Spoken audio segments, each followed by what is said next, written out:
Probandusnya kalian udah pernah dapat probandus dari luar? Belum. Jadi probandusnya tuh biasanya ada orang di luar, mereka udah di training. Jadi mereka udah tahu mereka harus apa. Jadi vaksinnya jadi training. Biasanya sih dari isi. Deh. Orang dari Nice. isi Jogja. Buset, seprofesional itu. Iya. Seprofesional itu. Bayar kan? Polisi udah bayar, dikasih nomor juga. Sorry. Kamu udah pakai apa ya? Enggak. Oke, bisa dilanjut kan? Happy siapa? Mau Apa? Kak, Jangan. selama kakak SC ini dapat nggak probandus yang kayak drama banget? Belum sih, paling ditinggal tidur aja sama probandus. Iya, jadi probandusnya tuh ngantuk banget, jadi aku ditinggal tidur. Ya udah biasa juga. Dihadapi saja. Enak ya jadi probandus. Digaji nggak sih mereka tuh? Oke, kita mulai ya guys ya. Jadi buat paru ini ada dua, ada yang anterior sama ada yang posterior. Nah, aku kurang tahu nanti kalian bakal dapat dua-duanya atau anterior aja atau posterior aja, jadi bisa disiapin keduanya gitu ya. Oke, nah overview dulu. Sama yang pertama kita greetings, anamnesis, informed consent. Yang kedua kita persiapan pasien, persiapan alat persiapan diri. Nah ini untuk pemeriksaannya sama kayak tadi kita ada kondisi umum, terus kita inspeksi, palpasi, perkusi, konsultasi. Dan terakhir kita laporin hasilnya dan edukasi ke pasien. Oke, ini kasusnya. Ada seorang pria usianya 30 tahun datang ke klinik dengan keluhan utama sesak nafas sejak 2 hari yang lalu. Nah, lakukan pemeriksaan tanda-tanda vital, lakukan eksplorasi permasalahan, lakukan pemeriksaan fisik dan sampaikan edukasi yang sesuai. Oke, nah ini untuk analisisnya sama ya kayak tadi, kita greetings dulu, kita kenalkan diri kita tanya identitas pasien, nama, usia, alat pekerjaan, alamat, ini typo yang bikin. Sama keluhan utamanya, kayak baik Bapak atau Ibu datang ke sini dan bisa saya bantu, atau apakah ada keluhan gitu. Lalu kita gali si all chart-nya ini. Jadi all chart-nya kita tanyain sejak kapan sesaknya dirasakan Bapak, kemudian bisa ditunjukkan rasa sesaknya itu dirasakan di mana. Ini kan pasiennya bakal nunjukin di area toraksnya dia. Terus sesaknya ini terus menerus atau hilang timbul Pak? Kalau misalnya hilang timbul, pas dia kumat-kumatan itu bisa berapa lama dan berapa kali sehari timbulnya. Terus untuk karakteristik bisa dideskripsikan Pak untuk rasa sesaknya itu seperti apa? Apakah rasanya itu seperti tertekan atau misalnya nyeri saat bernafas gitu, dan dari skala 1 10 kalau misalnya dia ada nyerinya seberapa.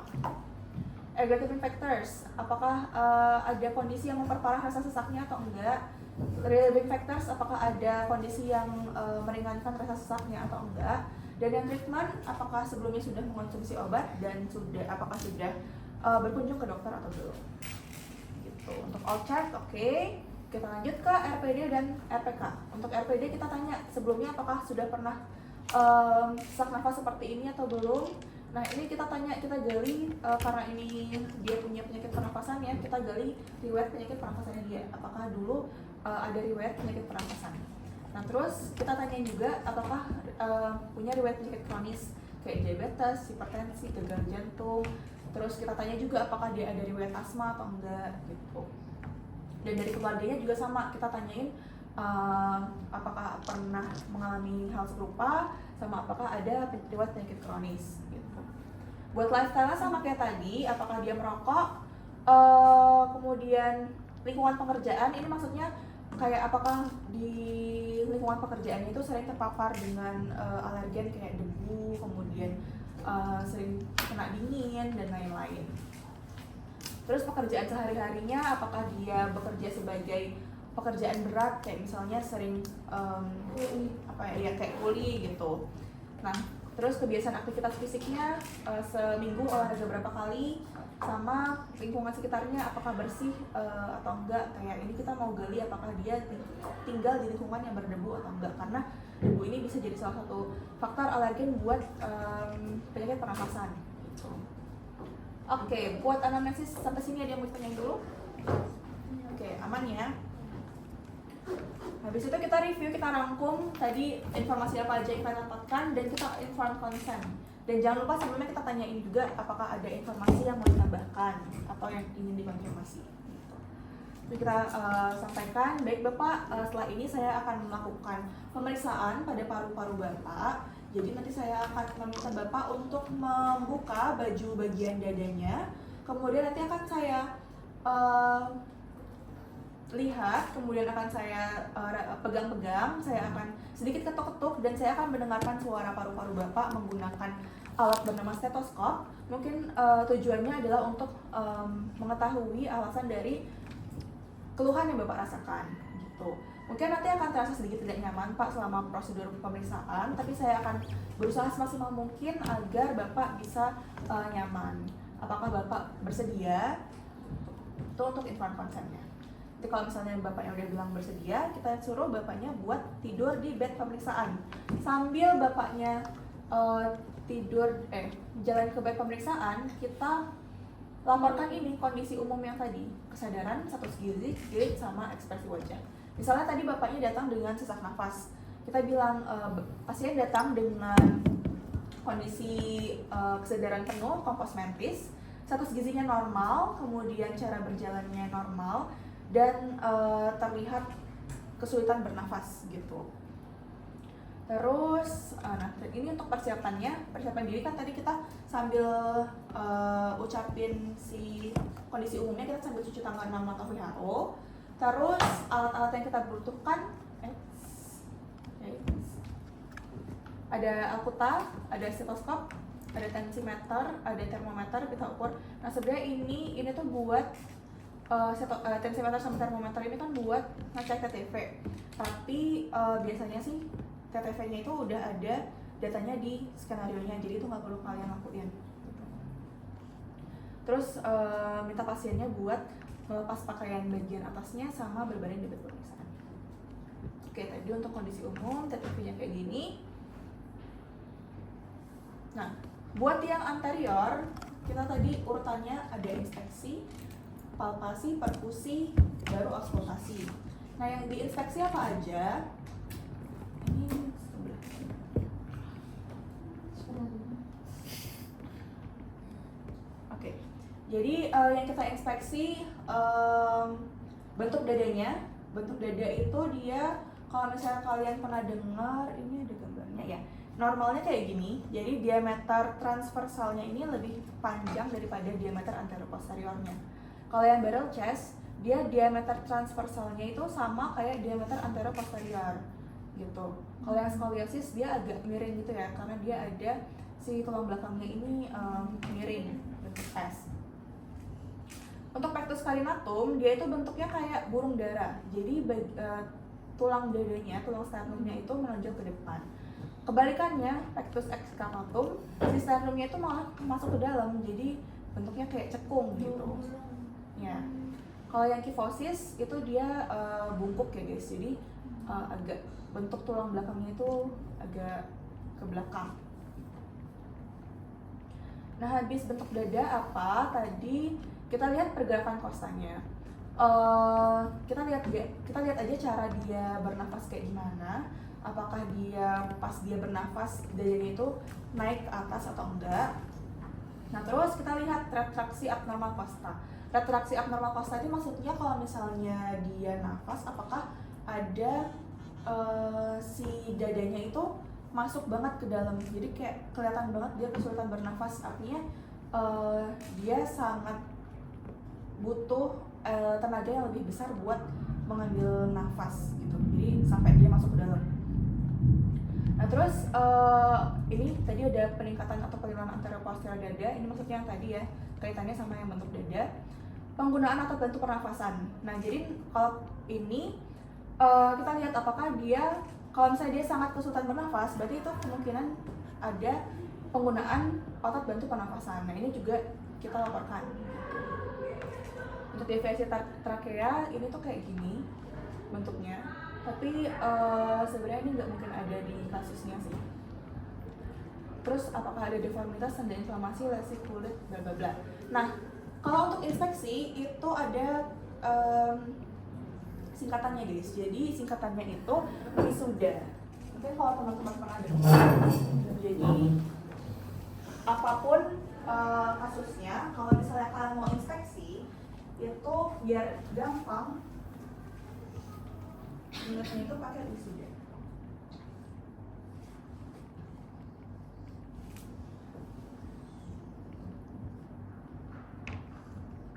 W-nya ini warna, I-nya itu informasi, S-nya itu simetrisitas,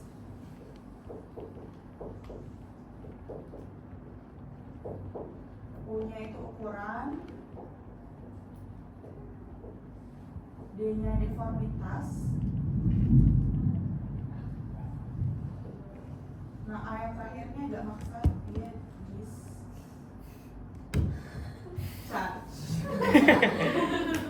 Gitu. Jadi warna kita sampaikan, misalnya ini kalau kita mau inspeksi dinding dada, kita lihat warna kulitnya apakah dia ada cyanosis atau kebiruan, atau misalnya dia warnanya pucat atau enggak, atau misalnya warnanya itu normal aja kayak warna kulit pada biasanya. Terus inflamasi, tanda-tanda inflamasi ada 5. Color itu panas, jadi dia lebih hangat daripada semestinya. Terus rubor itu merah, jadi artinya dia warnanya kemerahan. Terus rubor, dollar kalau nggak salah namanya, aduh aku lupa. Jadi dollar itu dia bengkak, jadi ukurannya itu lebih besar, ada pembengkakan. Terus color, rubor, dollar, functionalisa ada 4 atau 5 ya, bentar ya guys, aku Itu ada yang nggak pakai juga nggak? Iya, jadi ini emang yang diajarkan. Jadi emang universalnya itu ada 4 tanda informasi, 4 atau 5 tanda informasi.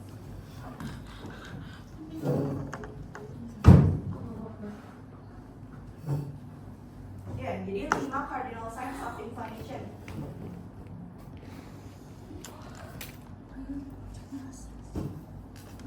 Oh ya, sorry, agak salah tadi. Jadi yang pertama color itu artinya panas, jadi suhunya lebih tinggi daripada semestinya. Terus yang kedua itu ada rubor itu merah, jadi artinya dia ada kemerahan. Karena biasanya kalau untuk inflamasi itu kan ada dilatasi pembuluh darah, nah itu yang bikin dia warna kulitnya lebih merah gitu. Terus bentar, mana ya? Oh iya, bentar ya guys.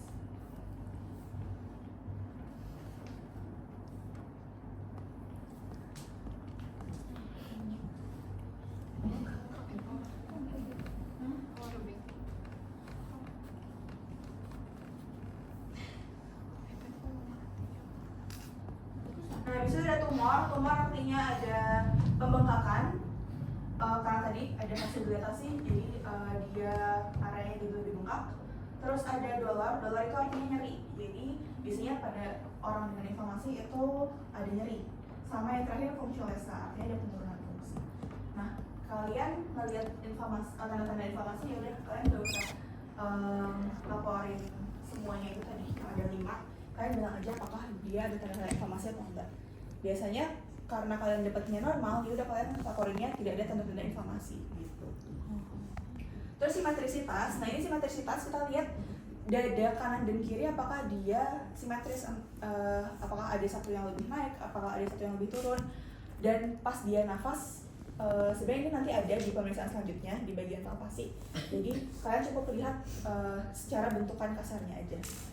Terus yang ukuran, ini sebenarnya mirip-mirip sama inflamasi. Ukuran kita lihat apakah dia ada benjolan, apakah dia ada pembengkakan, apakah dia ada massa gitu. Terus yang deformitas ini artinya ada kelainan bentuk. Jadi kalau misalnya untuk pemeriksaan paru-paru, kita lihat yang si tulang belakangnya tadi. Kayak misalnya ada kifosis kah, apakah ada lordosis, apakah ada skoliosis gitu. Terus discharge ini artinya cairan yang keluar. Jadi misalnya harusnya sih kalau misalnya ini nggak ada discharge-nya. Jadi discharge tuh kayak misalnya nanah atau darah gitu. Contohnya kalau misalnya dia ada kelainan kulit nih, misalnya ada luka, nah terus kita bilang dia ada discharge darah gitu. Nah terus kalau selain sudah ini kalian juga tambahin aja tidak ada, saya tidak melihat adanya bekas luka ataupun bekas operasi. Yes. Jadi selain sudah bekas luka, bekas operasi. Sebelahan wisuda itu ada jaminan ada yang bersangkutan apa?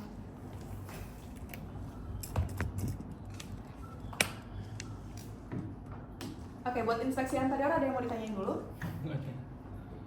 Oke, kita lanjut ya. Oke, ini tadi yang bentuk-bentuk dada. Nah, buat anterior yang dipalpasi itu ada tiga komponen. Ya, jadi yang pertama tenderness atau nyeri tekan. Jadi untuk tenderness ini cara meriksanya kita cukup kayak gini, kayak menyusuri setiap spasium intercostalis, kita gini-giniin, terus kita bilang ke pasiennya, Bapak apakah ada terasa nyeri atau tidak? Gitu. Jadi sampai semua lapang parunya itu keraba. Itu ya guys. Terus untuk pengembangan dada atau kesimetrisan itu kita sebenarnya lebih gampang kalau kita praktek. Ada yang mau jadi probandus? Tapi Ya. apa? Probandus. Dia mau jadi probandus. Ya. Oke. Bonus kesayangan kita guys.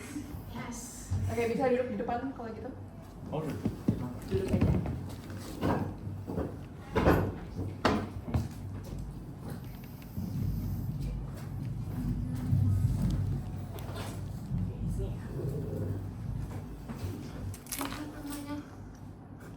Oke, kita berdiri di kanan pasien.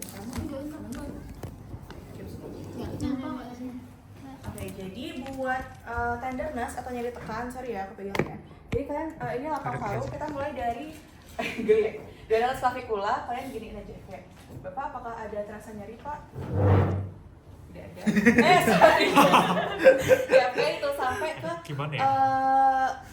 sampai semua lapang parunya kelihatan. Nah, ini. Jadi dari kalian palpasi dari sini sampai ke sini gitu. Oke, kalian susurin aja sampai ke bawah. Jadi nggak usah sampai abdomen sih, sampai lapang paru doang gitu. Nah, habis kita periksa tenderness-nya, kita cek pengembangan dada atau kesimetrisan. Nah, caranya kita cek, jadi kosta kita, tulang rusuk kita tuh kan bentuknya kayak begini ya. Nah, terus kita taruh tangan kita tuh di bagian kosta paling bawah. Jadi bisa berdiri aja. Oke, kamu gelian nggak? Enggak. Oke. Sorry ya. Jadi ini kalau kita raba di sini kan kostanya yang paling bawah di sini nih. Terus kita kayak giniin. Gini. Terus minta pasiennya tarik nafas. Tarik nafas, Pak. Oke, hembuskan. Oke, terus kita lihat pergerakan ibu jari kita gitu. Oke, ulang ya.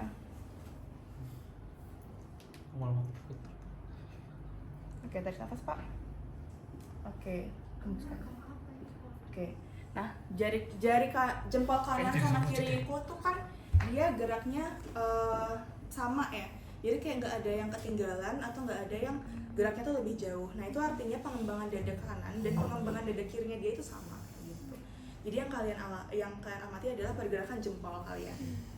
Gitu ya, guys. Buat pengembangan dada sama tenderness ada yang mau ditanyain dulu? Oke, aman ya. Kita lanjut ke teknik fremitus. Nah, teknik fremitus ini kalau misalnya di bagian anterior, dia ada 8 titik. Dimulai dari atas clavicular atau bawah clavicular ini. Dari atas clavicular. Jadi kalian pakai sisi ulnaris supaya rambatannya itu lebih kerasa. Gitu, boleh kayak gini, boleh kayak gini.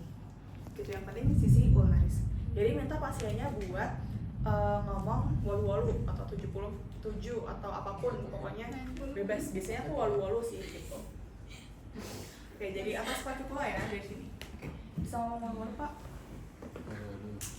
Atau misalnya kalau kalian mau kayak gini juga boleh, atau kayak gini boleh. Terus bawahnya.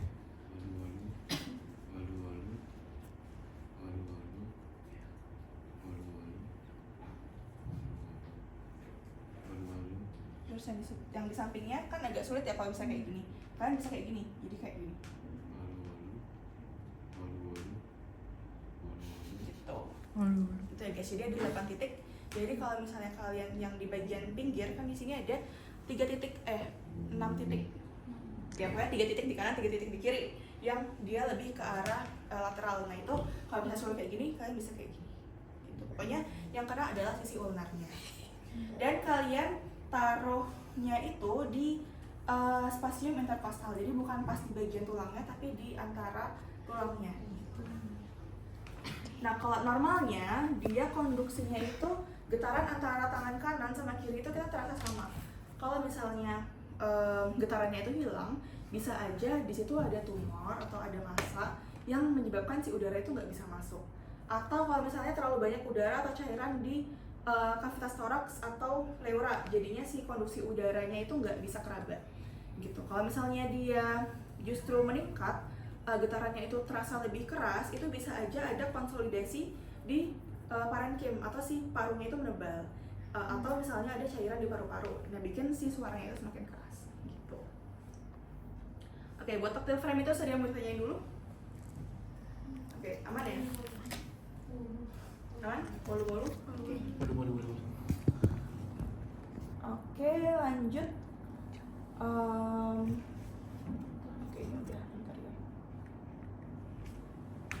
Nah, buat perkusi itu kita di kalau misalnya di interior kita perkusi di 6 titik. Jadi bisa dihafalin teman-teman, daerahnya kita mulai di atas clavicula sini ya. Terus kita turun, ada 4 yang di medial, ada 2 yang di lateral. Gitu. Kalau aku cara ngelihatnya, patokannya adalah si papilla mamae ini. Jadi papilla mamae itu diperkusi 2 kali di kanan dan kiri. Habis itu nanti di bawahnya sekali lagi, gitu. Jadi 4 set gitu ya. Nah, kita bandingin hasil perkusi kanan sama kiri, apakah suaranya itu sama? Normalnya suaranya itu sonor, jadi suara sonor itu artinya di bawah yang kita perkusi itu isinya adalah udara, gitu.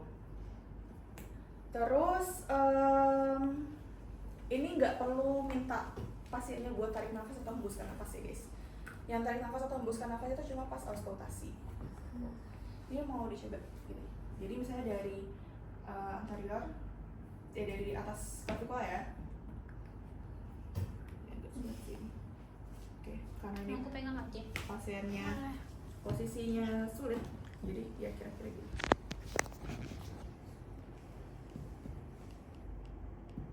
Gitu ya, suara sonor kayak gitu ya guys. Jadi dia lebih dalam daripada suara dul. Dul itu kayak kalian palpasi sesuatu yang sangat padat, dan dia lebih, tapi dia nggak senyaring suara timpani. Timpani yang di perut itu artinya udaranya lebih banyak kan, jadinya dia lebih nyaring suaranya gitu. Nanti lama-lama kalian bakal terbiasa kok dengan suara sonor, dul, dan timpani ini gitu. Nah terus untuk pengembangan paru kayak gimana?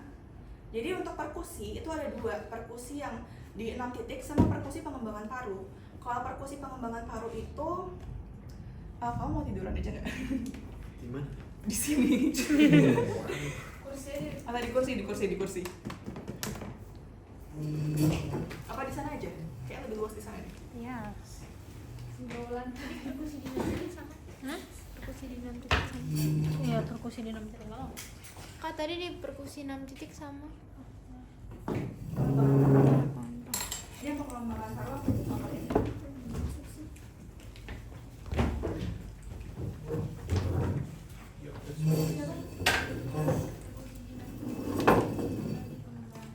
Aku biar di kanan kamu.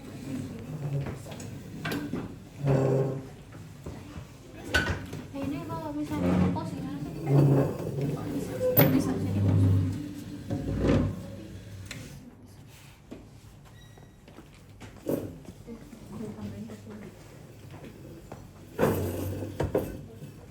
Di situ aja. Kamu nggak ada ke sana. Oh. Ini dong.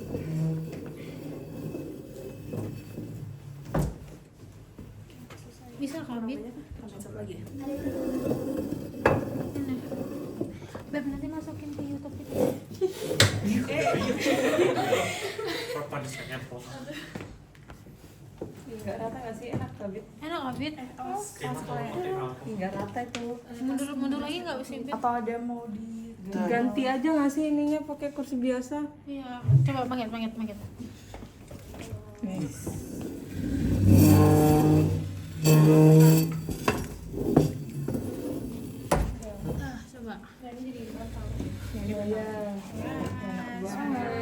Wih. Jadi buat perkusi pengembangan paru itu kita perkusinya itu di kanan. Aku di sini boleh nggak biar videonya gampang? Oke, thank you Colin. Ya. Jadi kita di kanan sini. Jadi kan ini atas ini kan clavicular nih. Ini kan clavicular. Kita perkusi dia harusnya kan di sini tuh di lapang paru itu dia redup.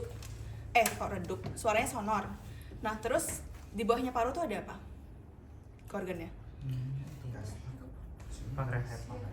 Hepar. Nah, ada hepar. Nah, hepar itu pas kita perkusi suaranya dul.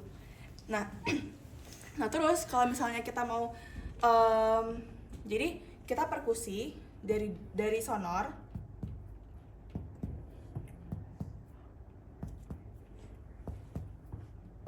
Nah, ini udah agak dul. Kedengeran kan bunyinya. Jadi di sini tuh udah ada hepar di sini. Nah, dari sonor ke dul kita minta pasiennya buat tarik nafas dalam. Terus ditahan. Nah, ini balik sonor lagi. Terus kita turun lagi sampai dia dul lagi. Nih. Nah, udah. Nah, dari yang pertama dul tadi sampai kita minta dia tarik nafas, kan dia balik sonor lagi. Terus dia balik ke dul lagi. Nah, dari dul awal sama dul akhir itu kita ukur berapa senti. Gitu, karena kalau misalnya kita tarik nafas, itu kan paru-paru kita kan naik kan. Dan si heparnya itu kan otomatis bakal naik. Paru-paru kita turun karena diafragma kita turun kan. Dan itu kita lihat bentar ya guys. Jadi paru-paru, hepar, pas kita nafas, diafragma turun, paru-parunya juga turun. Jadinya area yang sonor itu kan juga bakal turun ke bawah. Jadinya kita mau periksa batas antara paru hepar pas dia belum tarik nafas dan batas antara paru hepar pas dia udah tarik nafas. Ngerti ya? Bentar. Aku gambarin deh. Sorry ya guys kalau gambarku jelek. Jadi ini kan paru nih. Paru kanan. Terus di sini ada hepar nih. Nah, pas ini normal kayak gini. Di sini kan diafragma. Pas dia tarik nafas, parunya itu kan bakal ngembang lebih ke bawah kan. Kayak gini. Si heparnya kayak gini, di bawahnya juga. Nah, pas kita perkusinya dari sini sampai sini kita dapatnya sonor. Terus di sini kita udah dapat dul. Terus pas kita suruh dia tarik nafas, diafragmanya ngembang, akhirnya si sonornya tambah panjang. Terus dulnya lebih turun ke bawah. Nah, jarak antara dul ini sama dul ini yang kita bilang pengembangan diafragma. Gitu. Ya, jadi normalnya pengembangan diafragma itu 4-5 cm. Ini kita ukur pakai pita ukur ya guys. Jadi kalian ingat-ingat aja kalau misalnya kalian nggak dibolehin buat nyoret-nyoret pasien, gitu ya. Kalian ingat-ingat aja yang awalnya dul di mana sama akhirnya dul di mana, terus kalian pakai pita ukur gitu. Oke, buat pengembangan paru aman? Aman. Pengembangan diafragma. Oke. Ya, gitu ya untuk perkusi. Itu cara ngelapornya nanti gimana, Kak? Buat tinggal laporan aja untuk pengembangan diafragmanya normal, saya dapatkan hasil 4 cm gitu. Oh, gitu aja. Ya. Oke, kita lanjut habis perkusi kita auskultasi. Auskultasi ini titiknya sama kayak perkusi. Jadi kalau misalnya di area anterior kita ada di 6 titik. Oke. Nah, nih. Nah, untuk aspek profesionalitas, pertama-tama ini bukan kursiku.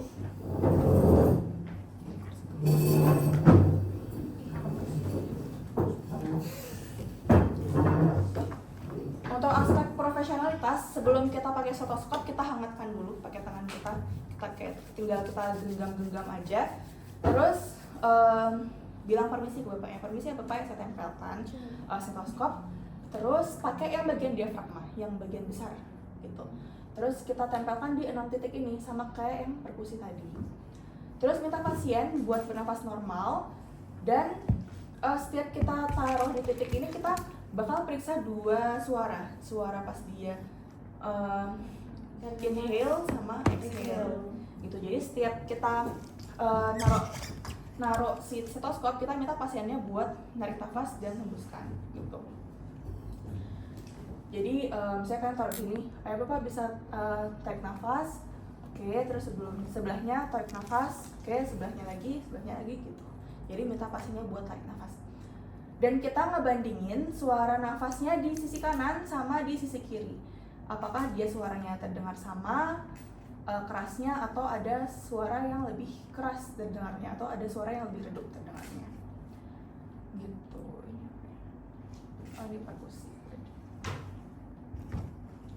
Nah, untuk suara auskultasi normal, sebenarnya ini kalian nggak perlu dipelajarin, nice to know aja, karena kalian nggak bakal ditanya untuk suaranya. Kalian cukup laporkan untuk suara parunya terdengar sama di kanan dan kiri, kemudian tidak ada suara paru abnormal gitu. Untuk yang ini tuh untuk aku sendiri ini baru dipelajari di blok sekarang, yaitu blok 2.6 gitu. Jadi masih sangat jauh. Jadi aku skip aja, kita lanjut ke materi selanjutnya. Nah, habis anterior ada pemeriksaan paru-paru posterior. Buat posterior kita inspeksinya sama kayak tadi, wisuda. Terus kita lihat tulang belakangnya tadi, apakah ada lordosis, kifosis, atau skoliosis, sama kayak tadi ya. Terus ya ini intinya sama semua sih tadi, kayak peningkatan penurunan antara posterior dada, penggunaan alat bantu pernapasan, bla bla bla. Ini sama semua kayak yang inspeksi anterior tadi ya guys ya. Gitu. Dan untuk yang pemeriksaan posterior ini posisi pasien dalam kondisi duduk, jadi bukan tiduran. Nah, habis inspeksi kita palpasi. Palpasinya sama kayak tadi. Ini kita pakai nyeri tekan. Jadi kayak tadi ya.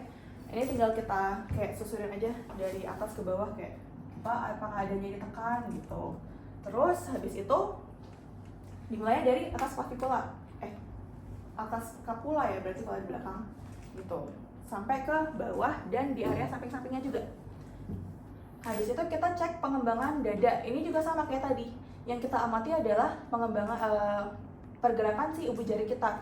Apakah dia naiknya sama, apakah ada yang ketinggalan, atau ada yang geraknya terlalu lebih jauh gitu. Dan sama juga tactile fragmitus. Kalau tadi tactile fragmitusnya di 8 titik yang anterior, yang di posterior ini 6 titik. Dan kita hindari area scapulanya, karena kalau misalnya kita cek di tulang, itu dia bisa getarannya tuh beda sama apa yang mau kita periksa. Jadi kita periksanya di bagian jaringan lunaknya ya guys. Itu kalau misalnya tadi di anterior kita menghindari costa, di posterior kita menghindari scapula. Dan sama kita tetap pakai sisi ulnar, bisa kayak gini, bisa kayak gini, bisa kayak gini, apapun pokoknya bagian sisi ulnarnya gitu. Oke, buat yang palpasi posterior ada yang mau ditanyain dulu? Oke. Buat laporannya gimana Kak? Buat laporannya kalau misalnya nyeri tekan itu kan kita udah tanya ke pasiennya kan, apakah ada nyeri tekan atau tidak. Nah itu udah cukup. Terus pas pengembangan dada kita lihat, oke, pengembangan dadanya simetris antara kanan dan kiri. Terus tactile fragmitus untuk rambatan, bukan apa sih namanya, bukan rambatan, getaran ya, getaran suara antara kanan dan kiri juga sama. Terus nanti kalau misalnya penyampaian di akhir kan tinggal bilang hasilnya normal semua, nggak usah bilang satu-satu. Oke, ini yang tactile fragmitus.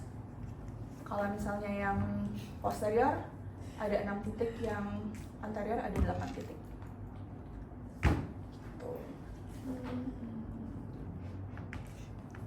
Nah ini juga salah satu tips. Jadi kalau misalnya pas pemeriksaan paru posterior, kita minta pasiennya buat ngilangin tangan di dada kayak gini.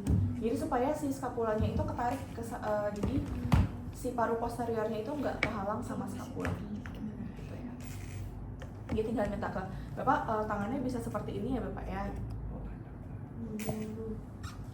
Oke, habis palpasi kita ke perkusi lagi. Kalau perkusi tadi anterior ada 6 titik, posterior ada 7 titik. Dan yang kita cek juga sama, kita mau membandingkan suara yang kanan dan suara kiri, apakah suaranya ada yang lebih keras atau suaranya sama. Dan sama kayak tadi kita juga bakal menghindarin area kosta sama skapula. Jadi kita mau cek bagian yang jaringan lunaknya. Nah, buat ngeceknya ini sebenarnya yang anterior maupun posterior itu kita ngeceknya harus kanan kiri ya guys. Jadi jangan ke bawah gini atau ke bawah gini. Jadi kanan kiri karena kita mau ngebandingin suara yang kanan sama kirinya gitu. Nah, kita normalnya suaranya bakal suara sonor. Dan untuk pengembangan paru ini juga sama kayak tadi, sama kayak yang anterior, kita periksanya di bagian kanan karena kita mau ngecek yang ada heparnya. Kita perkusi dari atas sampai dia dari sonor ke dul. Kita minta tarik nafas dalam, terus ditahan. Kita perkusi lagi dari berubah sonor lagi sampai dul lagi. Terus kita ukur berapa senti pengembangan parunya, pengembangan diafragmanya, pengembangan diafragma. Nah, normalnya dia itu diafragma itu bergerak 4-5 cm sama kayak yang anterior tadi. Gitu. Untuk perkusi posterior ada yang mau tanyain dulu? Aman? Oke, aman ya guys. Kita lanjut ke auskultasi. Auskultasi ini juga sama kayak tadi yang anterior, titiknya sama kayak perkusi. Jadi kita hangatkan dulu, terus kita pakai bagian diafragma. Kita pakai yang bagian diafragma, terus kita auskultasi di 7 titik. Sama kita minta sorry guys.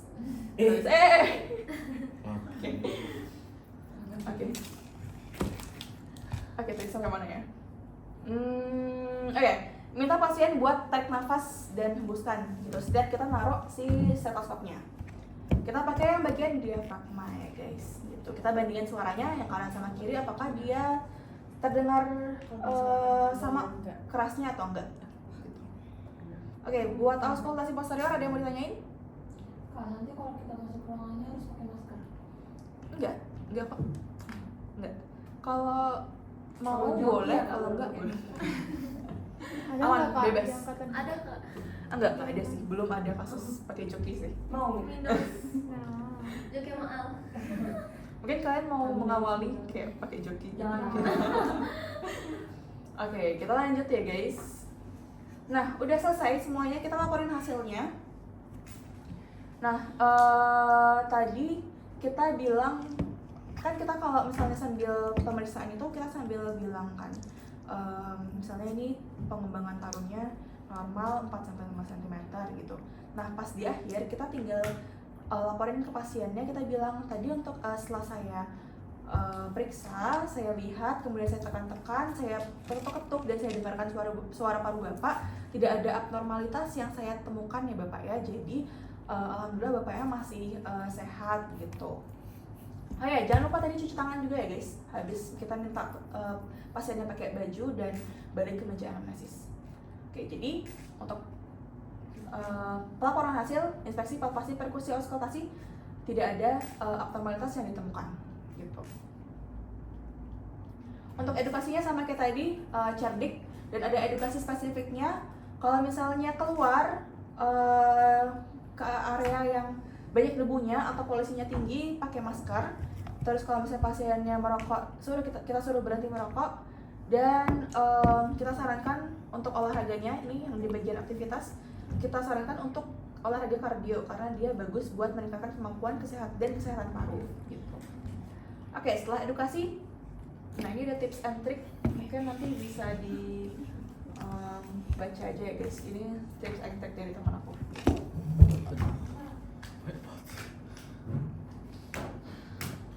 lembut banget. Duh, apa Rek? Halo, Rek. Padahal kalau nggak salah tuh kayaknya simpel ya Kak, tapi waktunya banyak banget. Iya, paru itu yang paling banyak dan paling memakan waktu karena mau auskultasi aja kita harus suruh pasiennya tarik nafas kan. Kayak Oh iya. banyak. Kalau setiap pasiennya tuh mau berbaring di atas tempat tidur, kita harus kayak ngamatin gitu juga sebenarnya pengaparan juga. Apa cuma yang tadi doang? Maksudnya gimana nih? Kayak tadi kan kita mencuci tangan terus bilang sama pasien ininya normal terus Oh. ada Gizinya normal. Oh, yang cara kesadaran berjalan. kondisi umum. Iya. Kondisi umum itu di semua station Harus. iya dilaporin ya guys. Jadi ya pas pasiennya jalan ya udah kita tinggal bilang pasiennya datang dengan kesadaran umum, kesadaran penuh, kemudian cara berjalannya normal, status gizi baik dan tidak terlihat kesakitan gitu. Itu udah template banget. Oke, setelah tips and trick selesai gitu. Paru-paru sudah selesai, ada yang mau ditanyakan dulu? Oke, aman? Aman. Kata kamu Kak. Mungkin nanti kalau misalnya lebih kecil apa matanya kak? Ini kalau setengah jam sih nggak apa-apa, 10 menit saya banyak banget. bisa kok latihan. Semuanya 10 menit kak. Iya, 10 menit semua. Yang 12 menit itu nanti semester 2. Kalau misalnya dia lewat dari 10 menit itu gimana? Langsung Ya udah kayak keluar. Harus Iya, soalnya kan ini ada yang mau masuk lagi kan. Gitu. Nanti kalau misalnya kita lama-lama ngaruh ke teman belakangnya. Kak. Ngaruh ke yang lain. Ada ya guys ya. jangan ya guys ya. Tahu, aku tahu pasien sehat langsung aja bilang sehat. Tapi nanti Aku 5 di OSCE fase 1 kalian di semester 3 itu ada satu station namanya pediatric examination. Jadi kalian harus periksa dari kepala sampai kaki dalam waktu 10 menit. Kepala sampai Anak kaki. beneran. Iya. Anak Pakai manekin sih. Jadi dari kepala, terus periksa jantung, periksa paru, periksa abdomen, periksa ekstremitas itu semua dalam 10 menit. Oh, bohong. Ah, serius Pak? Iya, beneran. Jadi itu adalah station terngerep gitu. Bayangin. Bisa nafas gak Kak? Nafasnya di akhir aja. Itu stase wajib atau gimana? Ada pilihan. Jadi kalian dapatnya itu antara pediatric examination sama pediatric anthropometric. Sama Kamu penting. dapetnya apa? Aku dapat yang examination. Wow, testimoni. Jadi dari TTV, terus periksa kepala, periksa thorax, periksa abdomen. Sebenarnya pengujinya baik sih. Jadi kayak aku baru perkusi, misalnya mau periksa paru, aku baru perkusi sekali 2 kali langsung dikasih tahu hasilnya kayak gimana. Jadi kayak bisa langsung lanjut ke pemeriksaan selanjutnya gitu. Berarti lu Buset, keren banget. Ya tergantung penguji semuanya. iya, stase dalam tapi IPM itu terus stasenya tuh ini antara paru, jantung, Paling bener nanti thorax. automatika ini. Enggak. Semester ini apa ya kamu? Gitu guys. Kalian udah tahu belum yang OSCE fase 1 berapa station? 7 station. Bukan. Berapa kalau kemarin? 4 station. Bukan. 5. 20-an kan? Enggak nyampe. 14 station tambah 2 station istirahat. 110. Kalau itu dalam 1 hari. Iya, 1 hari. Jadi 3 jam guys kalian rotasi. Kak, padahal aku kan tadi kan sempat BCJT kan Kak. Aku tanya sama tutor itu dulu tuh 7 station doang osteokomprehensif komprehensif. Yang iya gitu sih guys ya. Kalau ada yang kelupaan nggak? Kelupaan Fix. atau enggak? Lupa ingatan sih aku sih. Enggak sih, karena emang persiapannya lebih matang. Karena emang sangat takut kan dulu. Tapi sebenarnya pas dijalanin ya udah kayak nggak kerasa kok. Ada. Bahkan rematnya tuh ada beberapa tahap. Jadi kalau misalnya kamu nggak lulus di pertama, kamu ikut remat tahap 2, remat tahap 1 tetap nggak lulus, ikut remat tahap 2, remat tahap 2 nggak lulus, ikut remat tahap 3. Astagfirullah. Kalau remet tahap 3 nggak lulus tak? Aku nggak tahu ya ada remat tahap 4 atau enggak, tapi ya pokoknya banyak rematnya. Kakak pernah rematnya? Alhamdulillah belum sih. Please, jangan. Masih penting remat alat penting ini. Kak, kalau remet Walaupun nggak OSCE itu penting. semua stase lagi apa cuma satu? Enggak, jadi tergantung station apa kalian yang remat. Kak, kalau kita lupa cuci tangan, kita rematnya cuci tangan dong. Enggak dong, secara akumulasi dong. Jadi ya maksudnya kalian datang cuma cuci tangan doang. Enggak. Mungkin dokternya kangen. Kalau misalnya minus, ada remet. Enggak, minus enggak. Jadi cuma OSCE doang. Bisa begini aja kan? Posisinya Ya, pas bisa. di mana sih kak? Semester berapa? Semester 3. Jadi setiap semester 3. Jadi OSC yang besar itu semester 3, semester 6 sama semester 7. Oh, 4 nggak ada. 4 itu mini OSC. Itu udah yang periksa penyakit ya? Pusing gak?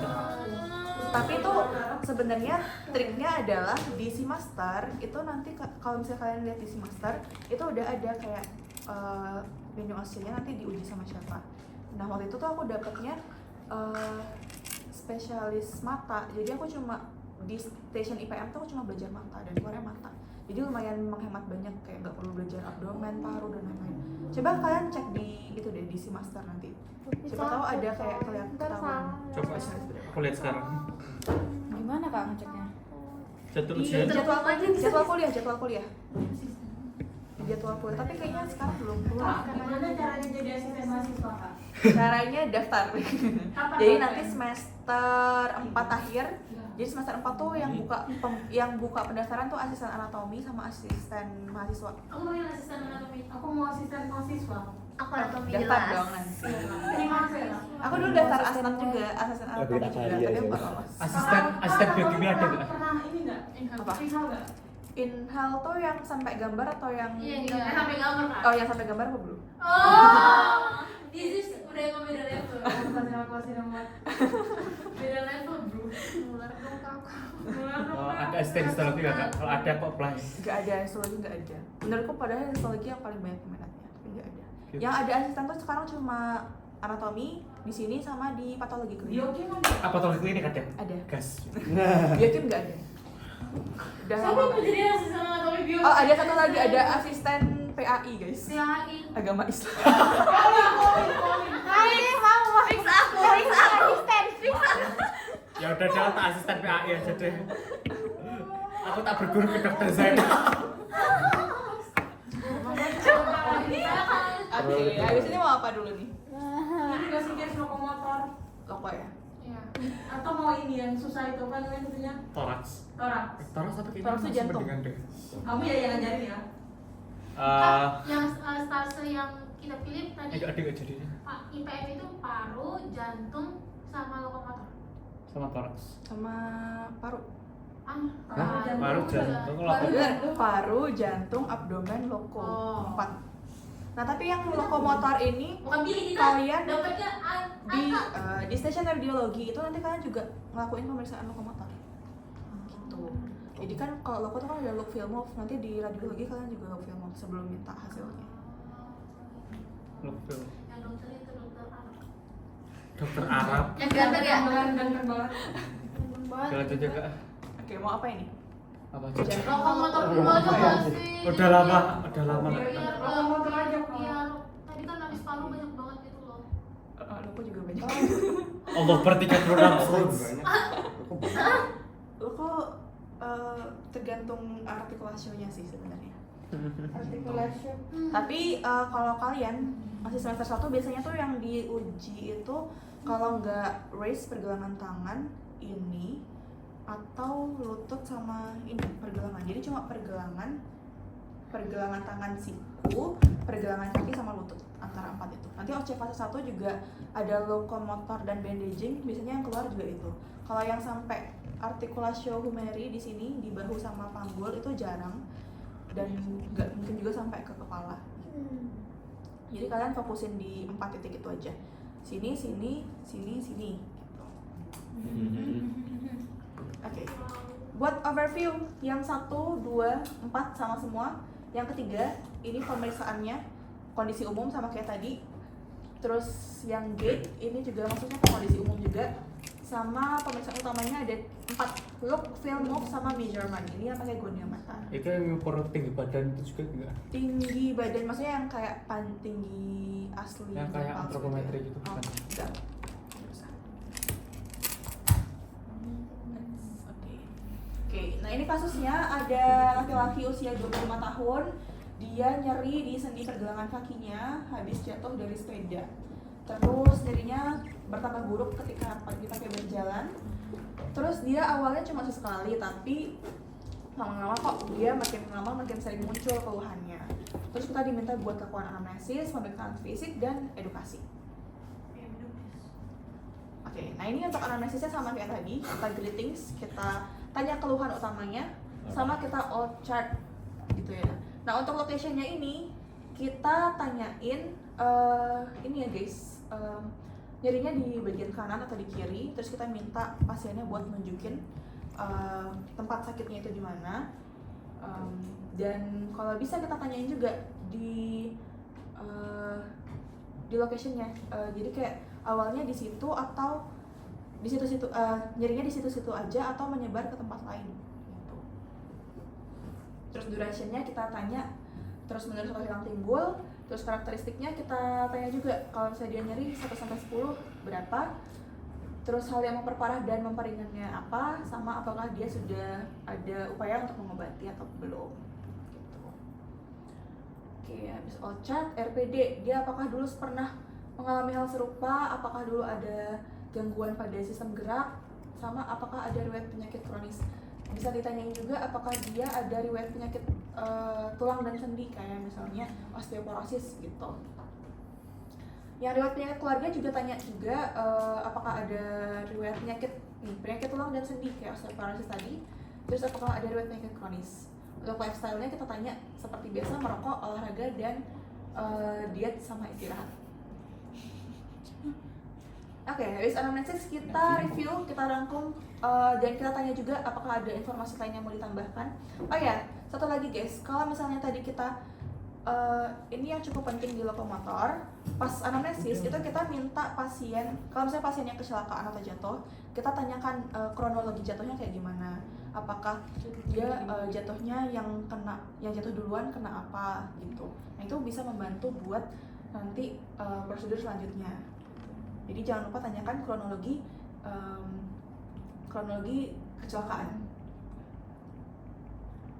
Oke, habis itu informed consent seperti tadi untuk prosedurnya, saya akan meminta Bapak untuk menggulung menggulung pakaian di area yang nyeri, kemudian akan saya tekan-tekan sedikit, kemudian saya akan gerak-gerakan juga, dan saya akan ukur gerakan Bapak menggunakan alat bernama goniometer. Mungkin nanti akan terasa sedikit nyeri dan tidak nyaman, tapi saya akan berusaha semaksimal mungkin untuk menjaga kenyamanan Bapak gitu. Terus minta persetujuan apakah bersedia atau enggak. Nah, habis itu persiapan untuk pasien, kita minta pasien buat jalan ke arah bed, boleh duduk, bisa berbaring, tergantung sama sendi apa yang mau kita periksa nanti. Terus minta pasien buat membebaskan area yang mau diperiksa dari apapun yang menutupi, sama pastikan pasien merasa nyaman. Nah, kalau misalnya pasiennya itu sakitnya di pergelangan kaki nih, terus kita lihat pasiennya kesulitan pas jalan, itu bisa kita bantu pasiennya buat jalan ke arah bed gitu. Jadi ya kita bantuin ngebopong si bapaknya. Terus alatnya bopong tuh gini ya. Yang ini apa namanya? Ngerangkul. Ya, ngerangkul.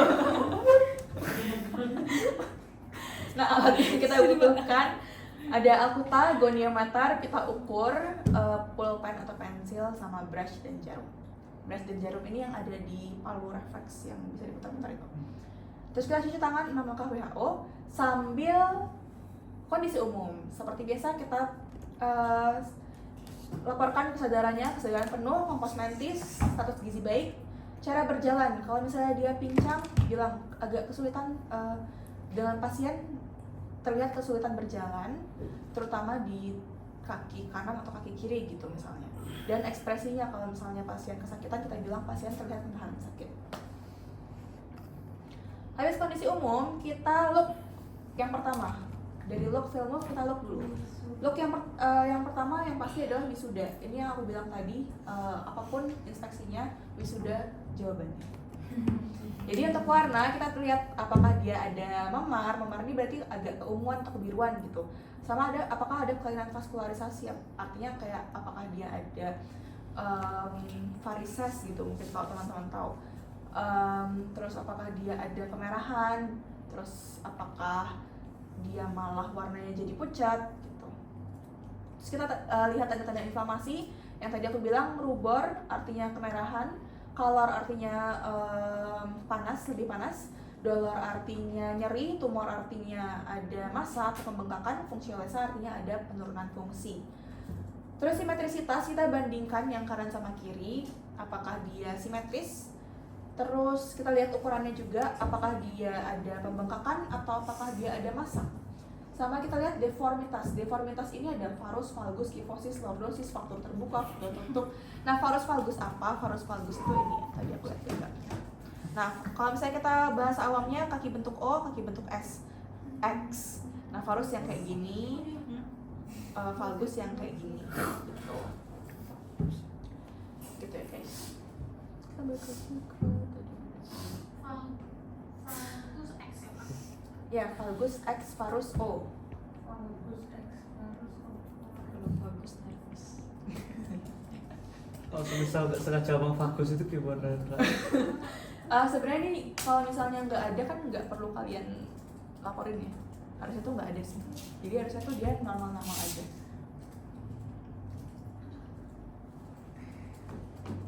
Nah, ini lakukan di kedua sisi ya guys, mau dia yang sehat atau maupun yang dia sakit. Dan kita lihat juga apakah ada abnormalitas. Nah, di sini hanya dia abnormalitas bukan discharge. Lesi kulit artinya ada kelainan pada kulit, kayak apakah ada luka atau ada bekas operasi. Terus atrofi otot artinya ototnya lebih mengecil. Sama kita bandingkan yang kanan sama kiri, apakah dia ukurannya sama. Terus apakah ada perdarahan, kita lihat. Terus sama fasikulasi. Fasikulasi ini kayak denyutan otot gitu, kayak ototnya kontraksi secara involunter. Terus feel, yang kita periksa itu ada palpasi sama krepitasi. Jadi kita bilang juga ke pasien sebelumnya, kalau misalnya nyeri itu bilang gitu. Di palpasi ini kita bakal nekan-nekan di area yang nyerinya, tapi kita tekannya itu dari area yang normal ke area yang sakit. Misalnya tadi kan kasusnya dia nyerinya di pergelangan kaki. Nah, itu berarti kita tekan-tekan dari area betis gitu, menuju bawah sampai ke area pergelangan kaki sampai ke ujung jari kaki. Jadi untuk menilai apakah nyerinya itu menyebar sampai mana. Terus kita identifikasi apakah di situ ada massa, apakah ada deformitas, dan yang paling penting itu sebenarnya nyeri tekannya sih guys gitu. Kita bandingkan di bagian kanan sama bagian kirinya. Nah, untuk krepitasi itu kita meraba tulang dengan ringan dan halus buat nyari apakah ada gesekan atau pergerakan tulang. Jadi krepitasi ini sebenarnya kalau pada kasus yang nyata, terutama pada kasus fraktur atau kasus tulangnya retak, itu dia nyeri guys, sangat sakit. Jadi biasanya diberikan analgesik dulu atau pereda nyeri sebelum dilakukan. Nah, jadi pemeriksaan krepitasi itu kayak gimana? Misalnya boleh keluarin tangan dulu. Nah, jadi ini kan apa nih? Di sini kan ada radius sama ulna ya. Dia tuh kan kalau misalnya normalnya itu kan dia jadi satu. Jadi kalau misalnya kita gerakin pun dia nggak bakal gerak-gerak. Nah, jadi cara meriksanya itu kita pegang di bagian proksimal sama bagian distalnya, terus kita gerakin kayak kita berusaha ngegeser-geserin gitu. Nah, kalau misalnya dia ada fraktur, itu nanti gerak beneran gitu. Makanya itu kan sakit ya. Makanya kita kasih pereda nyeri dulu sebelum dilakukan. Tapi kalau misalnya pada kasus setting mini-OSCE, kalian bilang aja kayak sebelumnya saya sudah memberikan pereda nyeri kepada pasien gitu sebelum melakukan pemeriksaan krepitasi. Gitu. Jadi kalian narasikan aja. Tuh ya guys, jadi bukan kalian. Kalau dulu itu aku salah tangkap, dulu tuh aku krepitasi malah di artikulasionya sini yang aku gerak-gerakin. Tapi sebenarnya untuk krepitasi itu kan kita mau cari pergerakan di tulangnya. Jadi bukan di artikulasionya tapi di tulangnya gitu. Oke, untuk feel ada yang mau ditanya dulu? Kalau tadi kalau misalnya krepitasi itu ketika kalau misalnya kita tahu kalau misalnya ada fraktur gitu Pak. Dilakukan semuanya aja. Jadi kalau misalnya dia ada keluhan, yaudah kita cek krepitasinya. Gitu. Nah, untuk palpasi nih, misalnya tadi dia nyerinya di area pergelangan tangan nih. Terus kita palpasinya gimana, kita tekan-tekan aja kayak, Bapak apakah ada nyeri Pak? Nyeri Pak? Nggak ada nyeri, terus jadi kita sampai ke ujung. Jadi misalnya kalau nyerinya di sini, kita mulai dari sini sampai ke ujung sini buat ngecek persebaran nyerinya sampai mana. Gitu ya guys. Oke, ada yang mau tanyain lagi? Oke, aman ya yang feel. Kita lanjut. Nah, feel selanjutnya ini ada vaskularisasi. Jadi vaskularisasi ini kita mau ngecek suhu, pulsasi, sama capillary refill time atau waktu pengisian kapiler. Buat suhu kita tinggal pegang aja pakai area dorsal, pakai punggung tangan. Kita bandingkan antara kanan dan kiri, apakah dia suhunya itu sama atau enggak kanan dan kirinya. Kemudian buat pulsasinya, kalau misalnya aku lihat di checklist itu cuma yang distal doang kayaknya kalau nggak salah.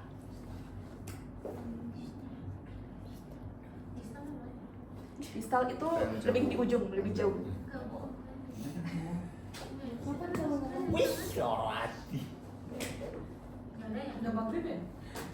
Coba dari kabarnya.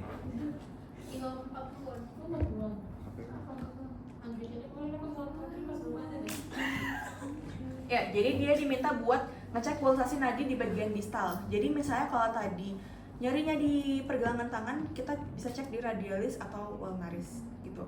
Kalau misalnya tadi nyerinya di pergelangan kaki, kita bisa cek di sini, di tibialis posterior. Tibialis posterior itu letaknya ada di sampingnya di medialnya malleolus medial di medial di belakangnya malleolus medial di jempol ya gitu.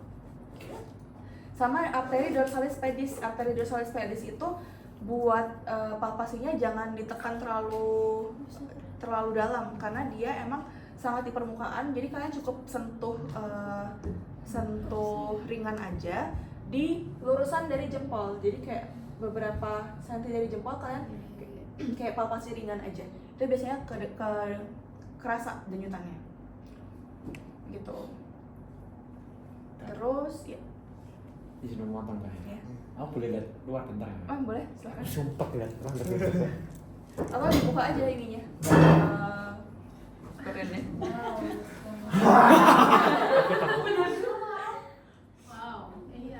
Aku takut. Dibuka aja nggak apa-apa biar kelihatan luar kayak gimana. Ya buka yuk, pandangan malammu. Ya. Ini kalian pertama kali sampai malam di GW kan? Iya. Aku main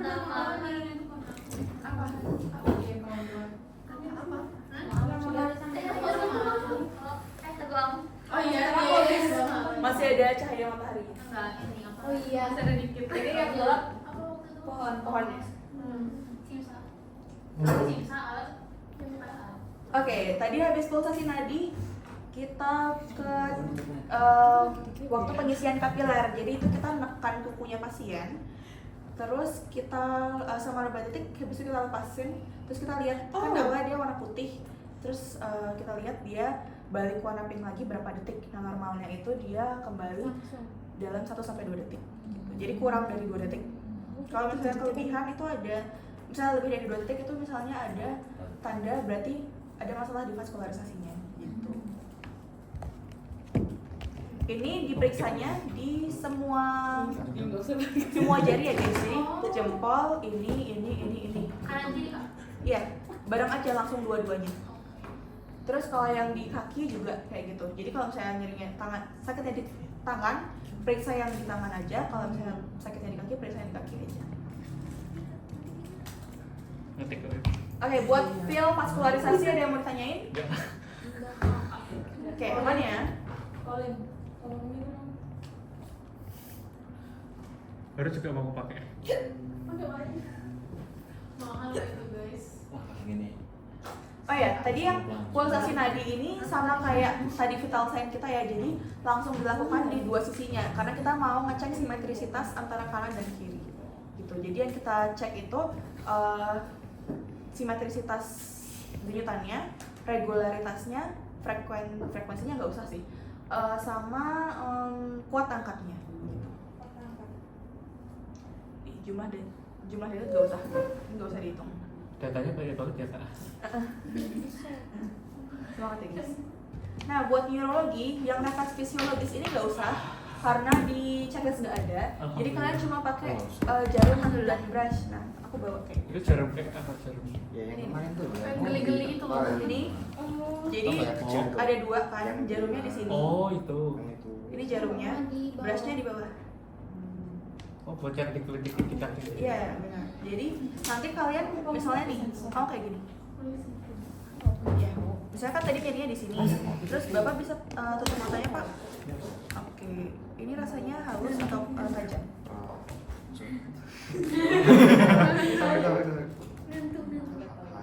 Iya, halus. Terus ini, kalau ini rasanya halus atau tajam, Pak? Halus. Sini. Oh ya tajam. Iya, kalau yang ini rasanya halus atau tajam, Pak? Oke. Kalau ini rasanya halus atau tajam, Pak? Halus. Nah gitu ya, jadi pakai dua ini di kanan dan kiri. Jadi kanannya dapat tajam sama halus, kirinya juga dapat tajam sama halus. Dan posisi pasien tutup mata. Ah, tadi di checklist kita nggak? Oh ya nggak, ada pemeriksaan sensibilitas. Sensibilitas tuh ini ya guys. Oke, di dersobekis. Dan Di foto. udah.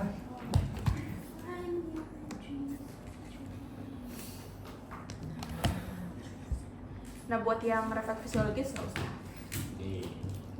Alhamdulillah. Oke, setelah feel kita masuk ke move and measurement. Nah ini yang paling ribet karena tergantung per artikulasi itu gerakannya beda-beda gitu. Jadi untuk move ini kita lakukan 2 kali. Jadi kita pakai gerakan aktif sama gerakan pasif. Kalau gerakan aktif artinya kita minta pasien buat gerakin dulu, terus habis itu kita tambahin kita bantu gerakin gitu untuk mengetahui range maksimal dari gerakan sendi tersebut. Nah ini untuk memeriksa move itu kita pakai goniometer ya guys. Alatnya bentuknya seperti ini. Kayak gini.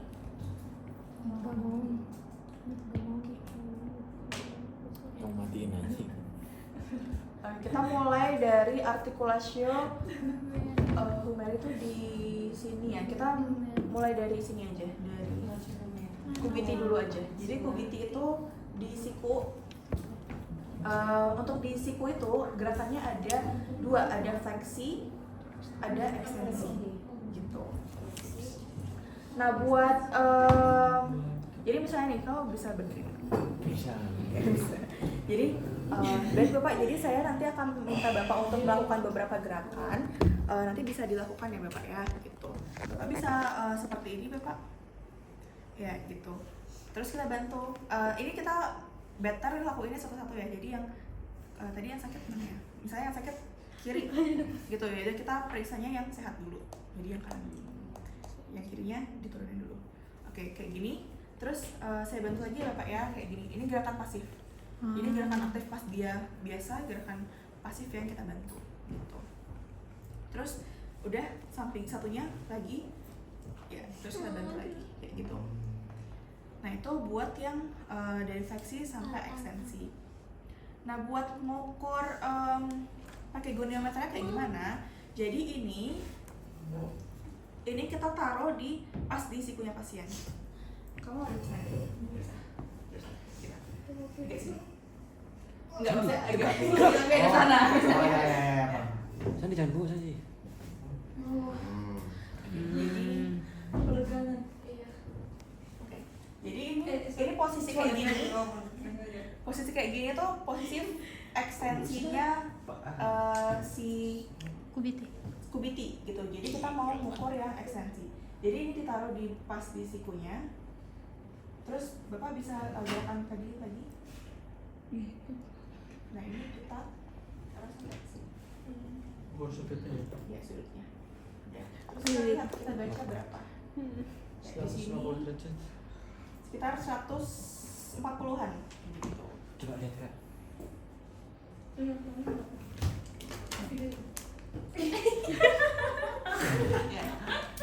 Ini nih, mau yang video ini di sini.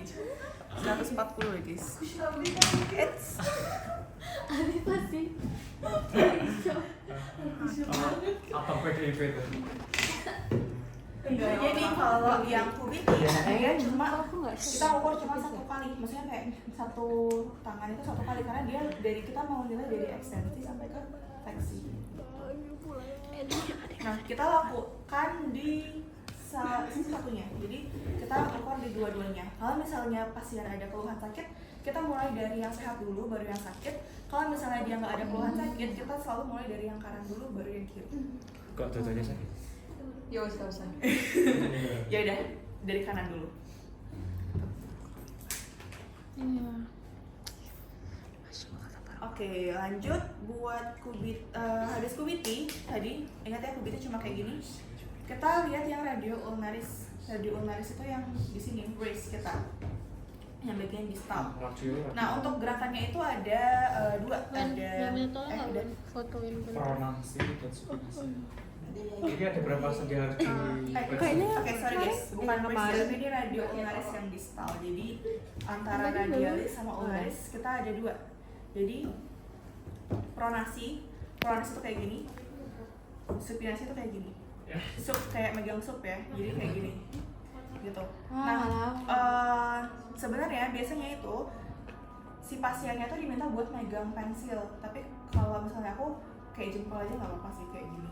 Jadi kalau misalnya pronasi kayak gini, supinasi pasiennya diminta kayak gini. Coba sup ada di sini aja biar teman-teman baca. Sup awalnya kayak gini. Berarti ini aksesnya dari kayak gini kan. Terus sekarang pronasi. Nah ini kita lihat, ini yang garis merah ini kita sesuaiin sama si ininya, si jempolnya. itu kayaknya 90 derajat nggak sih? Coba Ya, hampir 90 derajat. Pronasi. Normal kak? 75. Normal nggak? Pronasi, Pak. Normalnya dari berapa ke berapa kak? Nah itu aku juga Pronasi mau. ini. Jadi nanti ada Ini lagi pronasi. Supinasi supinasi. gini. Sekarang dari awal lagi, nah buat ngecek supinasi, ya bisa supinasi. Supinasi kita tinggal kayak gini. Normal ya? Berapa? Oh, normal sih. Sekitar 75 juga. Bisa terima? Azan. Bisa terima? Baca berapa? Jumpa. Si FK. Nah. Yes, badas. Gak mau ah, kamu salah.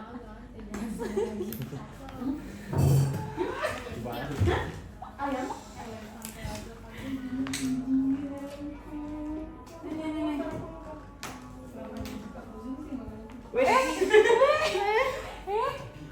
Tahu sih kasih kayak. Cosamu apa? Fauzan. Kamu tadi Fauzan. Tapi sih. cek aja apa? Tujuan saya pikir.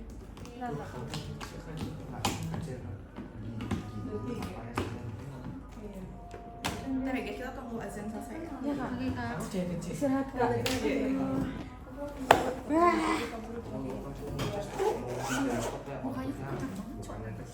Ini matiin aja atau gimana? Matiin dulu aja nggak sih?